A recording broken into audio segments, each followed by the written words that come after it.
আমার লড়াই আমার বাংলাদেশের প্রতিটি মানুষের জন্য। আমরা বারবার নিজেদেরকে বিদেশিদের হাত থেকে রক্ষা করেছি, একবার নয় বহুবার। এটা আমাদের রক্তের সাথে মিশে আছে।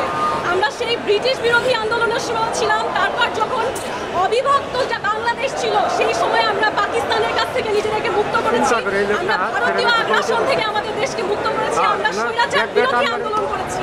এখন এই 2025 সালে কেন বলা হবে যে সৌদি আরবের কোনো এক প্রভাবশালী ব্যক্তির ইশারাতে আমার দেশের ন্যায় বিচার বন্ধ হয়ে থাকবে? এটা তো হতে পারে না। এবং সেই ব্যক্তিকে আমি রিজেক্ট করেছি, রিজেক্ট।